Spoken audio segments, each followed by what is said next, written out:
about some of those other bands. So my presentation today is reporting on some of my findings from my PhD study, and it was about local bands in Newcastle performing in the 1970s and 80s and what was nationally known as the Oz or pub rock period. And that's where lots of bands began performing in licensed venues, not only in Newcastle but all over Australia. And so what I'm interested in today is just speaking about one aspect of that PhD study, and it's the way that people connect to place. The way they connect to the place where they live and they form their identity is not easily translatable when they attempt to move out of the local area and perhaps were performing in Sydney and Melbourne. So my study involved a number of in-depth interviews, not only with musicians but also with local audience participants. It was over 2,000 articles I collected from the Newcastle newspapers, covering the period 1973 to 1988, and that was the period, those years were chosen, that's when the national program Countdown was on during those years, and information collected with the help of my invaluable research assistant, collected a database that mapped all the bands and all the venues that performed every night of the year over that 15-year period. So that was quite a massive task. Some of the major findings from my PhD study included that where Newcastle or where any place is geographically and the history of how that place develops is really important in the way that phenomena develops on a place and also how its inhabitants behave. Well, some of the other findings were that the structural conditions that were unique to Newcastle and the way that the people had operated in those ways were really important of how live music developed in licensed venues in Newcastle. The study also found that authenticity, there's no set criteria for music styles that are credible or authentic or inauthentic, that it's really quite subjective and it's basically relative to the time and the place where that's being, where the music is being performed and heard. And what I'm going to talk about today is that importance of place and that kind of connection and the way people form identity is really difficult then to translate to other places. So I'll just set the scene a little bit about Newcastle that 100 years forward from when Helen was talking about. So there were three main factors that were really important in the way that Newcastle music developed in that era. And one of the main things was there was a really large population of young people back in that time. So over 21,000 people living in the Newcastle and Lake Macquarie area. And that meant that, of course, young people were looking for their entertainment. The geographical space was quite large, so we're talking about Newcastle and Lake Macquarie area.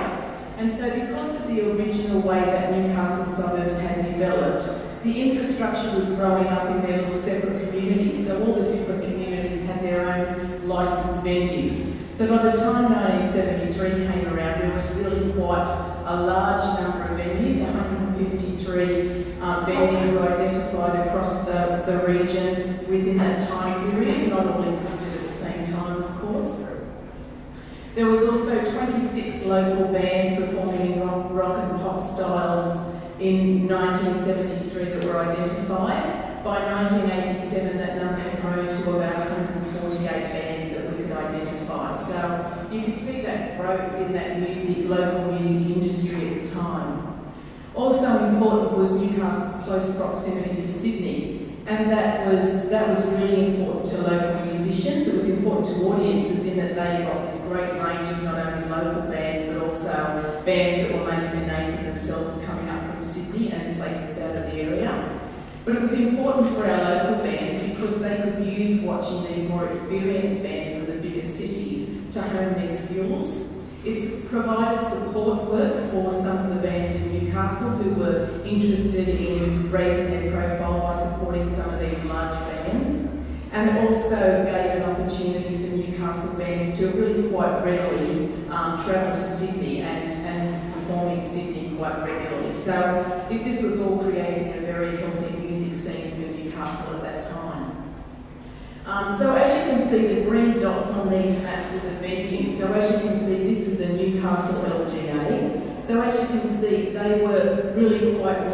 spread around all the Newcastle suburbs, and quite a concentration in that, right in the city centre as well. So if we look at Lake Macquarie, you can see that while most of them were centred around that Newcastle LGA, venues also came from quite a way down, Morisset, there were quite a few in Swansea, Belmont, so really they were spread out in quite a large geographical area. So this is just a snapshot of 5 weeks in 1979, and it's just at one local venue, so one inner city venue, the Ambassador nightclub.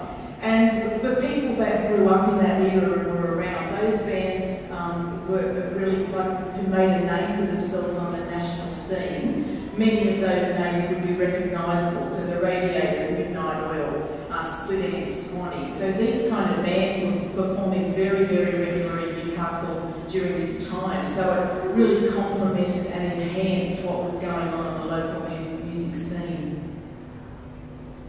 So this is just a snapshot from music in the 70s and 80s, and the way that Newcastle musicians gained work, there were quite a number of avenues they could go about doing this. So some of them would approach venue operators themselves and ask for work.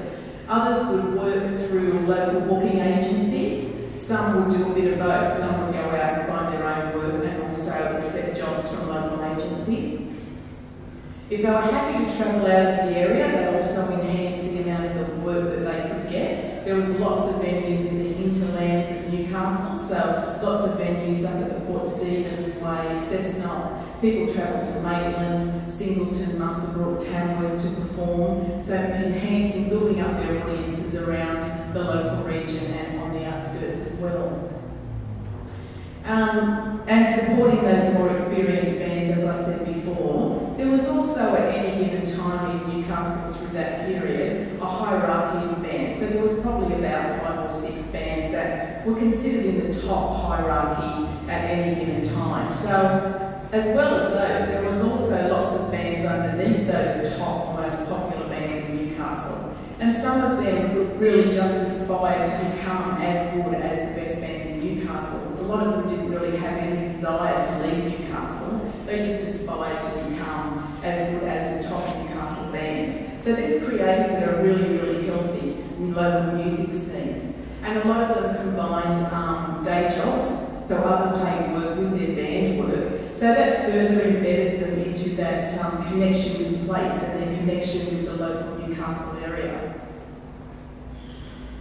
Many bands were seen in their hometown as local stars, and they were reported in the local newspapers as heroes. They weren't just reported as maybe Newcastle's top bands. Sometimes in the newspapers they were talked about as, you know, almost on the breaking of the next big brand to make it nationally. These were really talked about. They were really important to the local people, and they were discussed and talked about in the newspapers as they were. So they were local stars in their own backyard.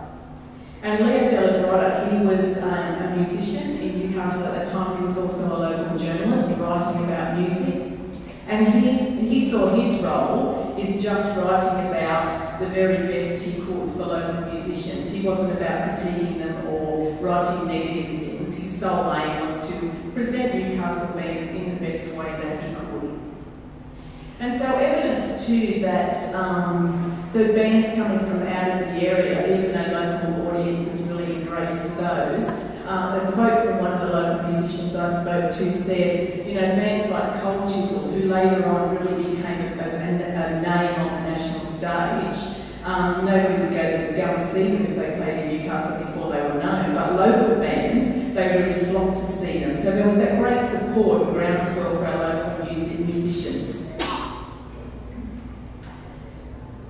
And people talked about it being like a really tight-knit community and close-knit, and Mark Tinson from Local Bands Heroes, he said he just found it extraordinary that he would start seeing the same faces in the audience night after night, that people would come and see his band again and again, and he just found that was incredible. Another one of the musicians said that it felt like his lounge room, like playing at the Newcastle Workers Club. They did it so often, it just became sort of the same faces all the time. It just became like his lounge room. So you can see that that deep connection to place and that sense of a musical identity that's really, really connects them to the Newcastle space. Local band heroes, Mark Tinson again, he said that they were working around every night of the week for a 2-year period of the most popular band in town. But then they relocated to Sydney to try to broaden their success and gain better commercial success. And what happened was their income basically dropped more than 50%, basically overnight, he said. So you can see that translation doesn't really go from one place to the other. Another band, Daniel. So this band was reported in the paper like the Newcastle's premier outfit and one of the most respected bands in the country. That's how they were reported on locally. They were advertised with equal billing when they supported Gary Glitter's backing band when that band played at the Civic Theatre. They had a 12-month residency at the Ambassador nightclub, which was a really important venue at the time. And they had local popularity. So in Newcastle, they really were riding the tide. But then, as one of the band members said, they moved to Melbourne and everything just fell apart, where they built up all that social and cultural connections in Newcastle that made it feel so special and made all that happen for them. When they relocated to another place, that just no longer existed. They didn't have the audience following. They didn't have the connections that made it so good to be and perform and live in Newcastle. There was also another band called Broadway. They later changed their name to the Motels and then later on the 88s. They moved to Sydney as well, but what they found were they had this great following in Newcastle, so they became obsessed with them getting a record contract. It was all about, well, now we're ready, once we get the record contract, we'll be right. When they moved to Sydney, not only did they have a record contract, they didn't even have the audiences, so they kind of had to rethink all that because it was in their head, right, we're ready to hit the national stage, we're good to go. And when they moved away, of course, they found they weren't good to go so much. And so this phenomena of moving from place to place and not having the same social and cultural connections, it's nothing new really. So bands, if you were around at that time, the Navy Angels and bands like Cold Chisel, they became national known stars and very, very well known on the Australian arena. But the same thing happened to them. So the Angels, for example, started off in Adelaide in the 1970s. 6 years later, after moving to Sydney, they were still trying to find a record contract, still trying to hit the big time. So it wasn't just Newcastle bands moving to Sydney. It seems like this happened at quite a regular basis.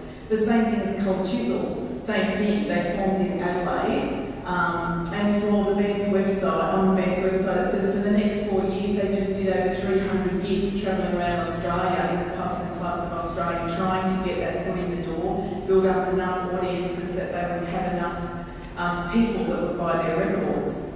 And the evidence of that really is Jimmy Barnes at the reunion concert in 2011 in Newcastle, when he thanked Newcastle audiences from stopping them from starving in their early years. So this was very real. If you really wanted to make the big time, often, I mean, there's a lot of factors that account for how people become successful and have that commercial success. And there's lots of reasons: a window of opportunity, not enough luck, being in the right place at the right time. But it was also really important that if you wanted to become nationally known, it was really a flog, you know, for a long time to just keep in there, keep at it. Even Queen, on a documentary that was shown, if anyone saw those great documentaries on Queen last year, Brian May said that it took that band 8 years to break into America. So 8 years, you think of the band as big as Queen, and he said at one stage we were the biggest band in the world, but we didn't have America.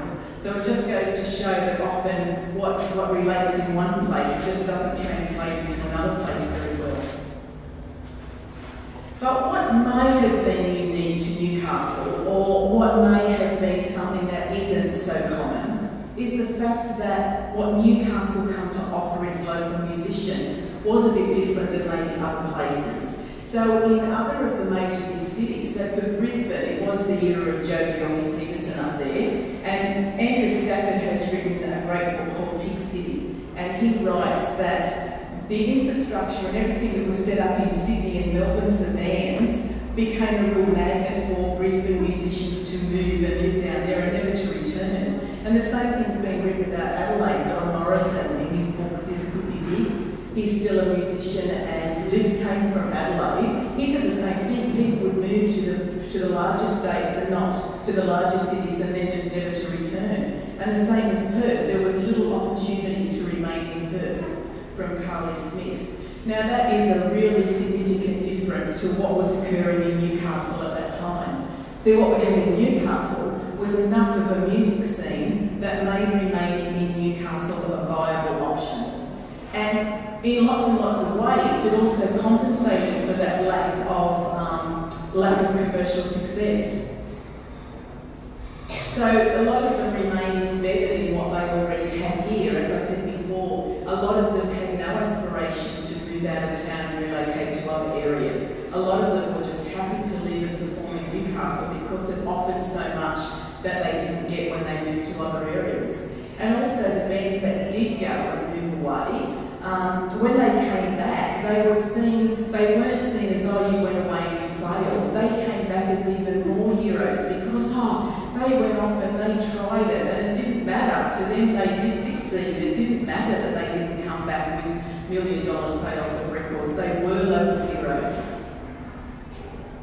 And so Mark Tinson again, he said he thinks that was part of the problem, that bands could make such a comfortable living here and could do so well that really when they got out of their comfort zone, it was all just a little bit too hard, really. And Leo de la Graya said, you know, it didn't get any better than it did then. We had great bands. I think by 1987, 148 other bands. They had the venues over a large amount of venues over that time. So really, they made lots of friends. They had lots of connections. They had fun playing. So everything didn't need to leave home. Everything that they needed was here. And Jimmy Barnes has also said that the bands such as AC/DC and INXS, bands like that really did make a mark on the international stage, didn't even think that they were any better than someone like Cold Chisel. Cold Chisel just weren't interested. They travelled to America once and they just couldn't be bothered after that. They'd done it all in Australia. Once the time to come to do it overseas, they just had enough. Mark Hunter from Dragon said the same thing. Tony Mitchell from Sherbet said the same thing. By the time it came time to maybe, okay, now you've done it in Australia, let's go and conquer the world, they just couldn't be bothered.